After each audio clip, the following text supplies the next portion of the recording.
Hi, this is a lecture on Jesus' early Galilean ministry, starting in chapter 1, verse 16 through chapter 3, verse 6. We've already done the prologue, chapter 1, verses 1 through 15. Remember, what Jesus is doing is he has come to bring the kingdom of God.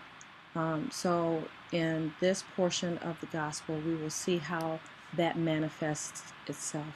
So let's take a look at the first passage. Hopefully you've read chapter 1, verse 16 through 3:6. If you haven't, I'm going to ask you to pause now and go ahead and read that through, just so that you can see the flow of the narrative. Because when you're analyzing biblical passages, you don't look at them in isolation, even though it appears that we're doing that right now. But we're doing it for an overall purpose of seeing how the narrative flows and what Mark's overall purpose is. So pause if you've not done that. If you have, let's move on. Mark 1, verses 16 through 20 here, Jesus is calling his first disciples, Simon and his brother Andrew. Another name for Simon is Peter. So at one point you'll see him referenced as Simon Peter. That is the same Simon here. They are fishermen, and Jesus says to them, "Follow me and I will make you fish for people." And immediately they left their nets and followed him. And then there is James, son of Zebedee, and his brother John. He calls them, and immediately he calls them, and they left their father Zebedee in the boat. One of Mark's literary features, one of the things that he does is uses the word immediately, which sort of gives the effect that the narrative is moving along sort of at a fast pace.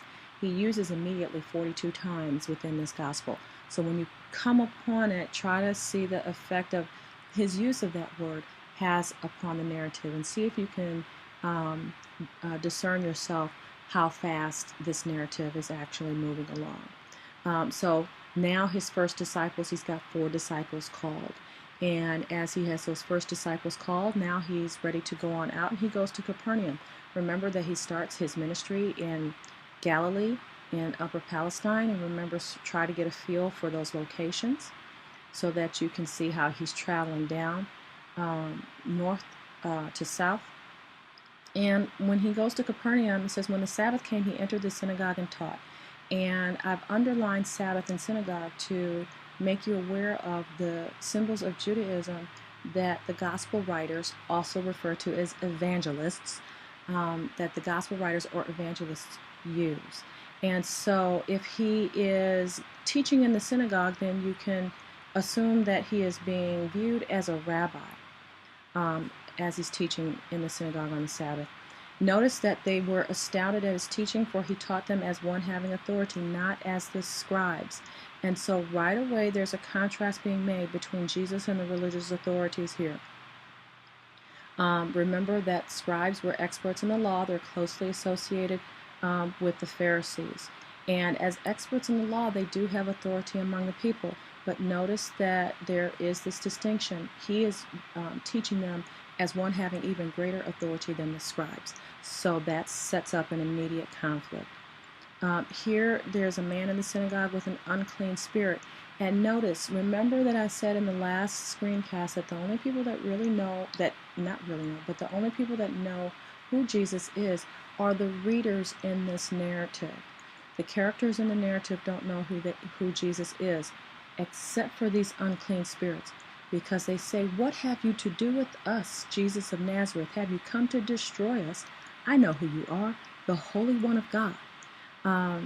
And so the only characters so far that it looks like knows who Jesus really is are the unclean spirits.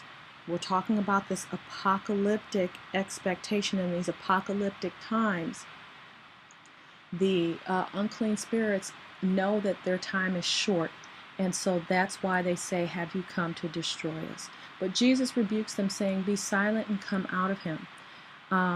And so here's the question. Doesn't Jesus want people to know who he is? Why does Jesus tell the unclean spirit to be silent? That's something to consider, because he does that frequently, not just with the unclean spirits, but with others throughout this gospel, and you'll see how that plays out. And then notice once again, after he casts out the demon, he performs an exorcism, Then the people say, a new teaching with authority. He commands even the unclean spirits, and they obey him.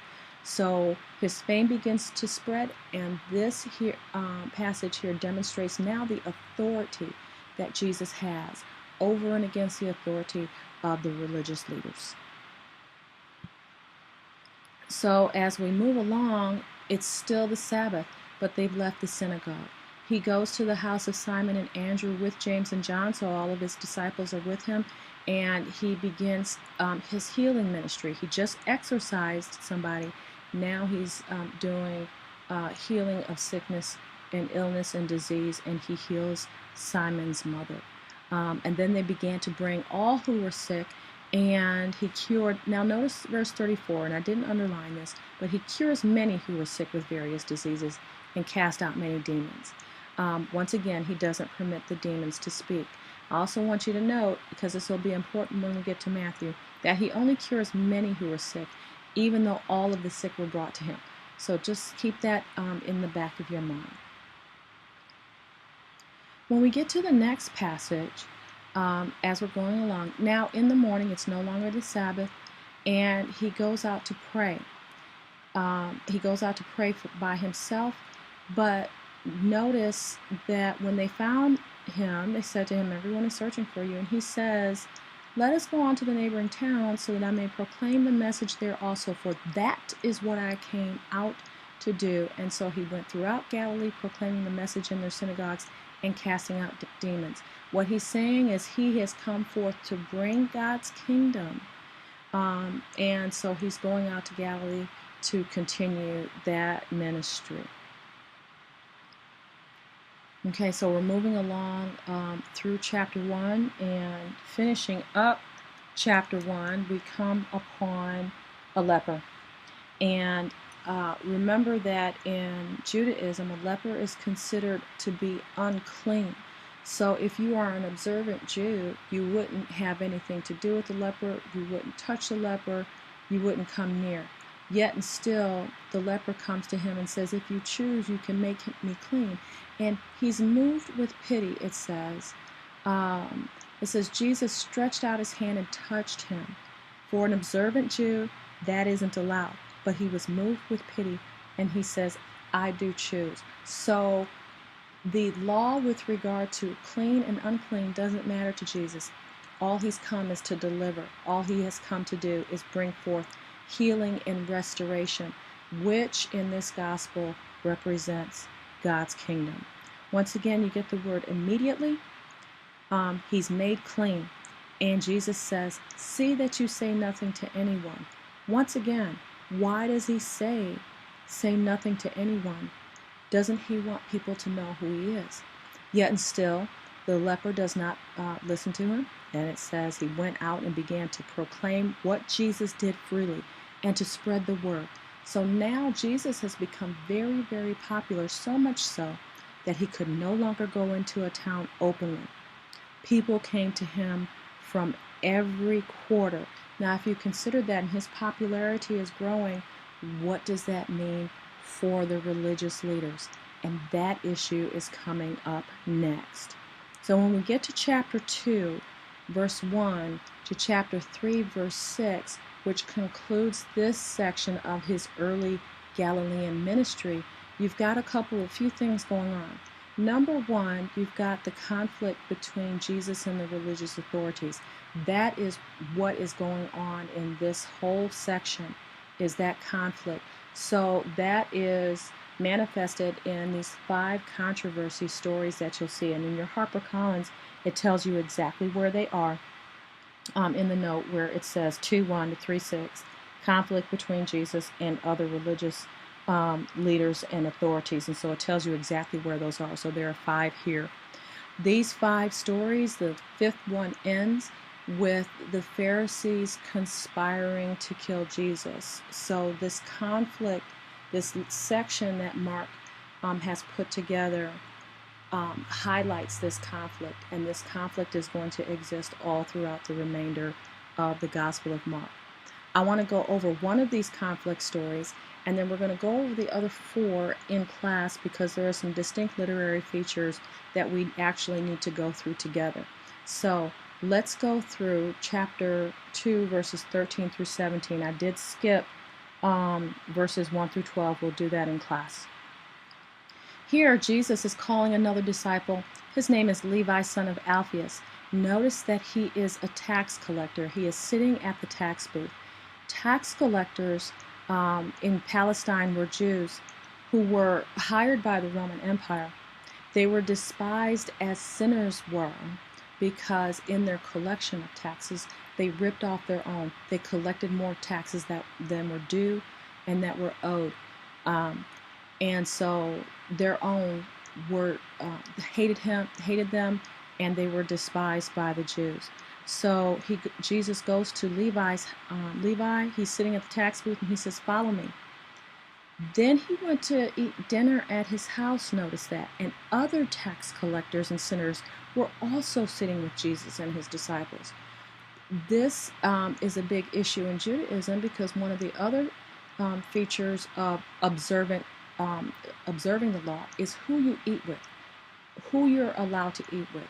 If a person is considered unclean is considered to be a sinner, and you're an observant Jew, you have broken the law. But here Jesus is sitting with them in Levi's house. And so when the scribes of the Pharisees saw that he was eating with sinners and tax collectors, they said, "Why does he eat with tax collectors and sinners?" Because observant Jews just wouldn't do that. So Jesus responds that he's come to deliver those who recognize their need for help. Those who think that they are righteous are beyond help in Mark. And you'll see this particularly when we get to chapter 4 and the parables in chapter 4.